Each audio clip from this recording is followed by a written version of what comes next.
Hi and welcome to the Girl with the Peter Spirit podcast. I am Jabez and I'm here with my daughter Christine, aka Rainy Days. Hey Rainy. Are you making that face? Oh, she hates this introduction, by the way. Yeah, but I just won't let her do it because I'm a control freak like that. So anyway, hey Rainy. Hello, Mother. So today we're going to talk about the purpose in pain. Yes. I would think that there's any good purpose in pain, but there actually is. You know, you hear the word pain and right away negative connotation, and you think it's the worst thing to be in pain. And pain itself is horrible, yeah, but yeah, unpleasant to deal with and horrible because sometimes some pain is excruciating. But at the same time, pain serves a purpose. Let's talk first about the physical benefits of pain, not to get like too scientific or anything like that because there is a science to a lot of it. But we're not going to get into that because I'm no scientist. Just I just know very well. I don't know any like details. You know, we know the common sense stuff, right? Well, pain just it serves as like an indicator that something is wrong, right? So it's kind of like a survival mechanism. Like if you feel like internal pain, if you feel external pain, you know that something's wrong and you need to look into it to make sure that you can find the problem and solve it, right? Yeah. You know, if you think about like if something were to fall on your foot, you'd feel the pain. Or if an insect bites you, you feel the sting. So you know, or if your stomach's hurting you, you know, oh, like there's something going on internally that you need to treat. So although pain is not a fun thing to experience, at least on a physical level, it helps us to stay alive longer because we actually don't want to feel pain, don't right? want to feel the pain. So we do what we can to avoid pain, right? Yeah, but the pain, not even just not wanting to feel pain, but solving an issue that could be harmful or deadly. Right, I understand. And sometimes, like with me, I'll keep going even when I don't feel very well. And it's when I start feeling pain that I know that, hey, I need to slow down or I need to stop. And a lot of times too, I'll still push through the pain, you know, because women are champions. Yeah, so, yeah. Right. But it's up to us to kind of listen to our bodies, to know when we're past the limit of what our bodies can bear, and to slow down and to rest. Because that's another thing, like I don't rest as much as I should rest. And it's when my body starts reacting to that lack of rest in terms of inflammation and pain that I kind of say, wait a minute, I actually need to slow down. And your body is kind of like a car. If you keep running it and not maintaining it, at some point it's going to break down. Yeah. That's basically it. Although, you know, I have to be honest, when I'm driving a car and I hear a sound, I'm just like, oh, what's that? And then I'll just keep going. And then 2 weeks later, the sound is getting worse and I'm like, okay, well, at least the car is still going. I ignore noises in the car. I do. Like when the car is making noises, and because that's an indicator that something's wrong, I'll just be like, well, it's still going. It's not leaving me on the side of the road. It hasn't stopped. Therefore, I can just keep going. And I mean, if you see the emergency light on, then probably should look into it. Yeah. Yeah. The problem is that if it's still going, I'll keep driving. Yeah, it's not the best thing when to it when it starts smoking now, then I'll pay attention because then I think, okay, this car is about to catch a fire. But if it's moving, I don't care. I'm just like, yeah, it can drive, you know. But I guess that's, well, I don't know if it's a woman thing, but that's a me thing. That's just me. Yeah, I think you should just claim that. Yeah, it's just a me thing.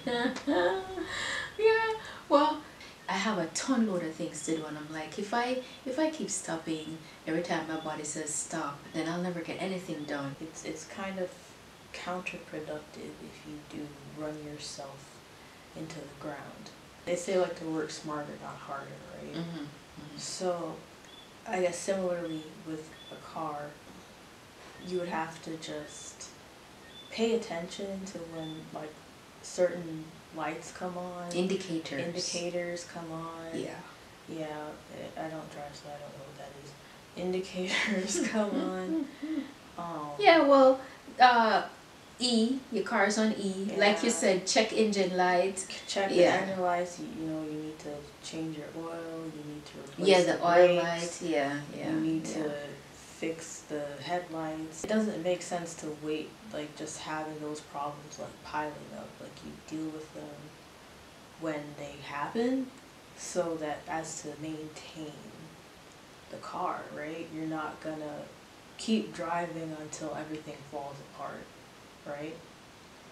So then why should we do that to our bodies? One of the things with being a mom is that I never have enough time in the day to do what it is I have to do. And so I learn to multitask. You know what I'm saying? I have the dishes that I'm washing, but while I'm washing the dishes, the washing machine is going, the pot is on, and sometimes I'm on the phone, you know, so there's just too much to do. And sometimes we just keep pushing and pushing and pushing because there are not enough hours in the day to accomplish what needs to be done. And if we're not careful, we run ourselves ragged. And that, I'm guilty of that. Mm-hmm. You know, I'll sit down to eat breakfast and just never finish it because, I have the cup of coffee in my hand walking around, and I put the coffee someplace and forget about it and have to go heat it up. And then, you know, I put it down again to do something else and have to. So sometimes I'm walking around and eating. You know, I don't sit for a meal because I put a piece of food in my mouth, and then I'm just like, oh my gosh, I need to go put the clothes in the dryer. Oh my gosh, I need to go. And I'll get up and leave my food to go do that. Well, you say like I'm hyperactive or something, but I don't know, you can't sit still. I'm kind of convinced you have ADHD. Well, I don't know, I probably do because I find it hard to sit in one place for very long, and my attention span is just like, you know, I'm talking to you here and then I have 1,000 things I'm thinking about and stuff I have to do, and yeah, my brain is constantly working, and even when I'm asleep, my brain is working, yeah? So, learning to just take a breath and to chill is something that I have to do. Can't wait until my body starts to cry out. Yeah. Overwhelmed and overworked. Yeah. If I had no pain, I'd just probably keep going until I just drop and die. You understand? Which is the thing. Yeah. That's the thing. Yeah. Work exhaustion. Being yourself to death is unfortunately. Exactly. And so when you talk about the spiritual part of things now, and your body being the temple of the Lord, and looking after your body, that's a very good point and a very important point. And I always say that God sets an example for how he wants us to live. And sometimes when I'm overdoing it, I remember creation and how he worked for 6 days creating the earth, fine-tuning everything, and then he rested on the 7th day. Now, I'm not going to get into which day is the Sabbath and whether it's Saturday or Sunday, but the fact is that God set an example for us to follow, in that you just can't keep working 24/7. You need to take a break. Yeah, so it's cool that God, who doesn't need a break, set an example for us by taking a break. I was just about to say that. I didn't think of it as being an example for us, but I guess you could think of it that way. God is concerned about our health, our well-being, our physical bodies. Yeah, his perfect machine that he built. And it's not only physical, it's for your mental well-being as well. Yeah, he wants us to love and respect ourselves in every regard, right? Mind, body, and soul. Yeah. When you talk about pain in a physical sense, then it serves to help us to slow down, like you say, and to take care of our bodies. But I want to also look at pain serving a purpose spiritually. What would be a benefit of pain spiritually? One of the ways that pain is spiritually beneficial is in teaching us to just lean on God and trust Him. Sometimes when life throws things at you, you are at a loss as to how to deal with situations, and some situations in which you find yourself are painful. Sometimes it's family situations like separations or divorce or the death of a family member or relative or loved one, and that pain that comes with it, and feeling that emptiness and that loneliness. Like for me, when I'm in situations like that, then it's only God who can help me.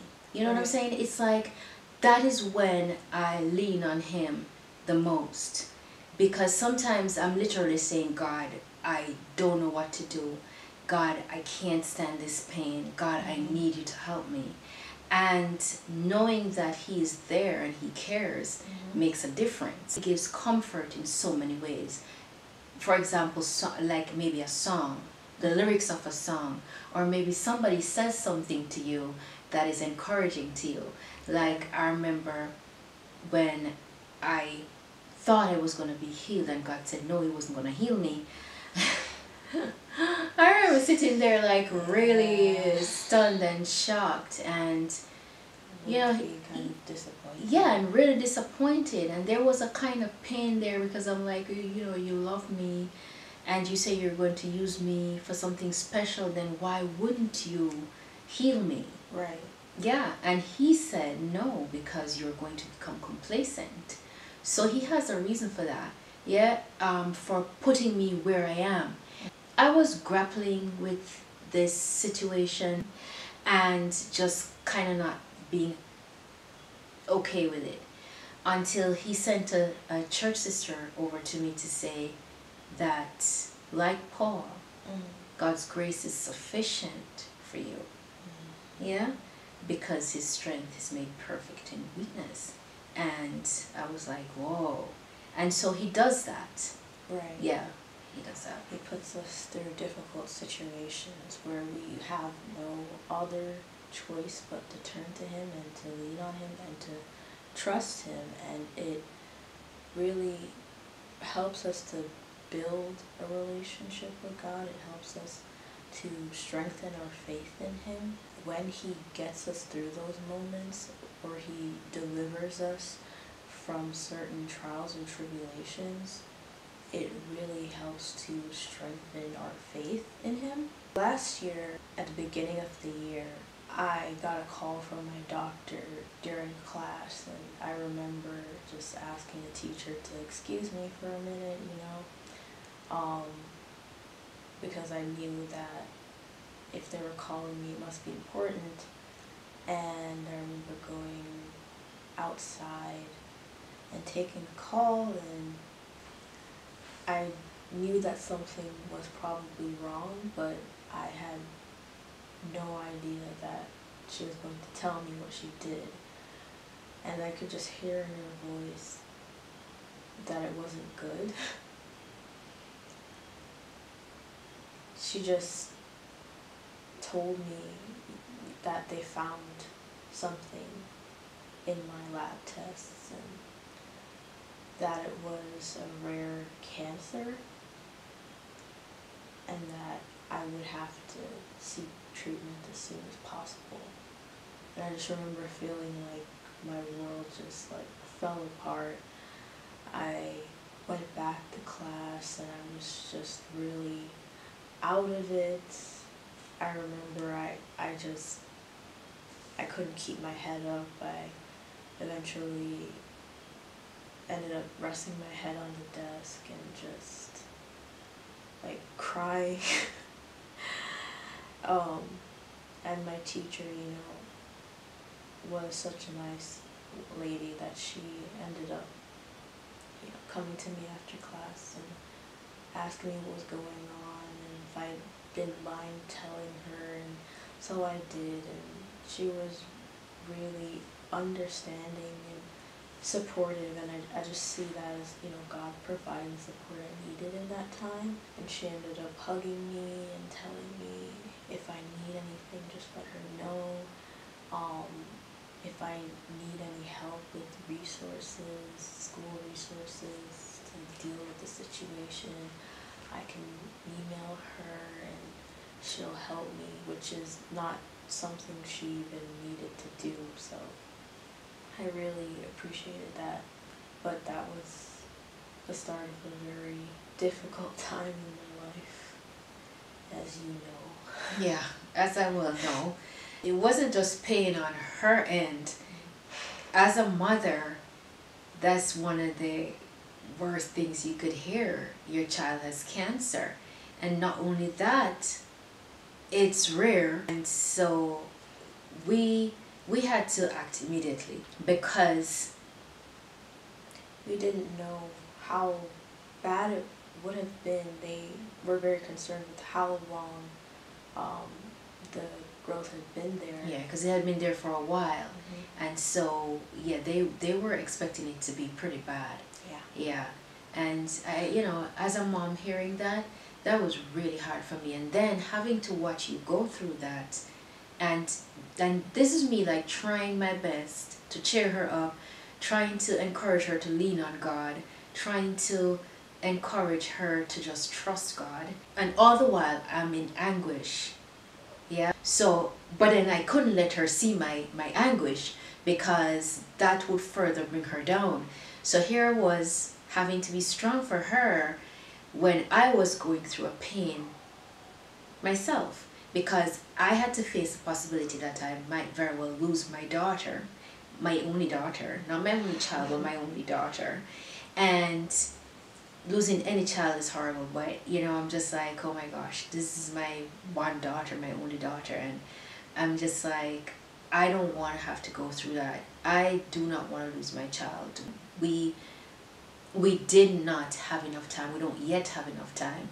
And so I'm just like, you know, although I have to say that I have tried my best to have you guys enjoy life as much as possible, because I'm always aware that life is short, always. And right. that awareness has come from my own pain and loss of family members that I hold dear. And so I've always had it in me to just live life to the fullest, to have the best relationship with my kids. And not to say that we don't have problems, you know, but I'm just saying that I try my best to have the best possible relationship with my kids, which means telling them that I love them every single day, even if they're not close enough for a hug. Yeah. We'd call each other all the time and stuff and say I love you every night. I was going through pain and had to cry to God myself. So I was telling her to lean on God and trust God, and I had to lean on God and trust God as well, because this was not our first rodeo. Right. We've always had issues with health problems and serious issues as well, where she was in the hospital in a coma for a week, and I thought she was going to die and all kinds of stuff. So this kind of medical crisis was not new to us, but it doesn't make it any easier. You know what I mean? It doesn't make it any easier because it's your child. And a lot of times when other people are going through pain, you can sympathize from afar, but when you're in it, it's a whole different story. And trusting God in those moments is really, really hard. It's easier to wallow. It's easier to feel sorry for yourself. It's easier to get discouraged, to get despaired, to get depressed, right? It's easier to say, oh my God, there is no hope, and to feel hopeless, yeah? But we kind of held each other up because she's pretty strong. Yeah, she's a pretty strong girl, but I could see that she was struggling. Yeah. I try to be as resilient as possible. I really did not want to have to do what I ended up doing, which was withdrawing from that semester. I thought, you know, God will get me through this. I can still take your classes. Take my classes. Yeah, I was like, are you crazy? You can't. You cannot. Classes. I'm like, yeah, you're gonna have surgery. I'm like, what are you gonna do? Like, you're gonna be studying from your hospital bed? Like, this is just crazy. I said, you can't do that. So we weren't sure whether this was gonna be like an in-hospital or outpatient situation. Right. You know, so I was like, no. And we didn't know how many classes she would miss and all of that. I said, you're not gonna be in any physical condition or in any mental frame of mind to be studying and taking classes. I'm like, girl, you're crazy. I'm like, drop your classes. She's like, Mom, the money. I'm like, I don't care, you know. So yeah. I said, you have to do what is best for you.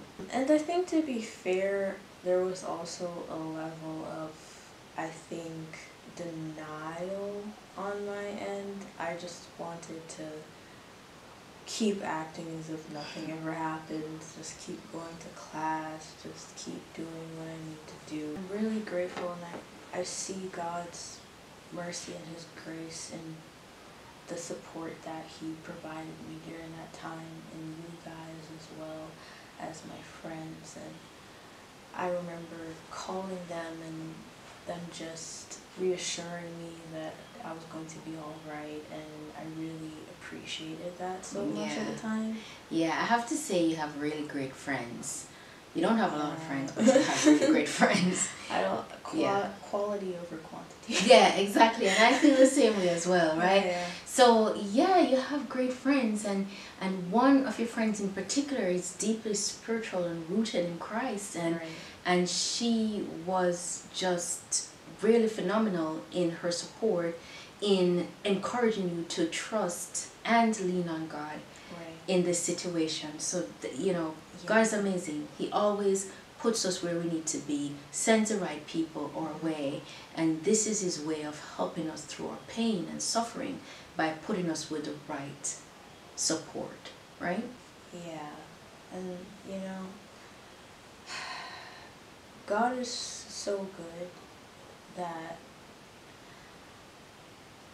for delivering me from that situation, and you know, I'm happy to say that I'm now cancer-free, which is not something I realize a lot of people are able to say so soon, if at all. And so I'm just so grateful to God that He showed me grace and in such an amazing way. And I brought up past physical situations, and I even have physical illnesses and stuff that I'm dealing with that are debilitating, and sometimes sometimes I can't function well, and you know, I'm bedridden. It's not as bad now, but it was bad at one point. And sometimes you wonder why, if God loves us so much, and why, if we're serving Him, why, if we're doing all of that, will we have all of this pain and suffering and anguish? Because we've had nothing but, you know, health problems ever since you guys were born, and then, you know, my situation and all of that. So I'm always, it seems as if I'm always putting out a fire. It's exhausting, and it leads me to another purpose of pain, and that is to help us to become stronger, right? And capable of dealing with difficult situations. So whatever situations I had to deal with when you guys were younger has helped me now to deal with whatever comes my way. So it's as though I'm getting stronger, or have gotten stronger over time. Because you know, at the end of the day, everyone knows life is not easy, but it's way harder sometimes as a believer. For some people. Life is definitely hard, and so nobody has life easy, but does it have to be this hard? You know, I mean, sometimes I'm like, I need a break from all of these troubles and trials, you know. All our pain and suffering and anguish and trials basically help us handle situations. It's like you get accustomed to handling situations, and so you're not as build up a resistance or resilience. Yeah. it's true. You build up resilience, and so the lack of faith I had when I sat at your side at the hospital when you're in a coma is not the same lack of faith I have now. Right. You know what I'm saying? So when whatever situations come, I don't freak out as readily. I don't worry and stress as much. I have learned to just take everything to God, because in the process of dealing with all of that, putting out all those fires, it's just like I've become stronger. Definitely. That's I feel like one of the main purposes of us going through painful circumstances. And it's also a way for God to get the glory that he deserves when he delivers us from impossible circumstances and situations in miraculous ways. Now we have some stories about that, which we'll talk about at some other time, but he has really come through for us where that is concerned. Right. Even in the story that I was talking about with the cancer, the most recent thing, that I would classify as a miraculous healing, because the odds were against me in terms of the rarity, how long it had been there. The doctors were definitely concerned, I could tell, and I know it's something that could easily have, and probably should have, spread throughout my body. Yeah, it should have. God is good, and by the grace of God, it was in a very isolated area, and they just had to do a minimal procedure to remove it. And so I see that as God making a way where there should have been no way out of that situation, and just delivering me from that. You were in pain for a while, right? And the pain was no joke, and you have a scar to show for it, right? But I don't know if it can show on camera. Can it? I don't know, but you're wearing a skirt, girl. Don't lift up your feet. Oh no, I mean not that. Yeah. But it's there. Yeah, I would have to probably get up and probably manipulate that camera that I don't know how to use. So I'll just sit here. I'll just stay here. Yeah, but even though you were going through pain, I was grateful in that situation. I was grateful that the pain was over. Like the worst of it was over, and then this pain was nothing compared to what it could have been. Right. Yeah. So gratitude for the pain, because the pain served as a reminder. In the end, like you said, God gets all of the glory. God gets all the glory, because like you said, the odds were against you in many ways. It's God proving himself over and over, time and time again, to show that he cares about us and he has the best intentions for us.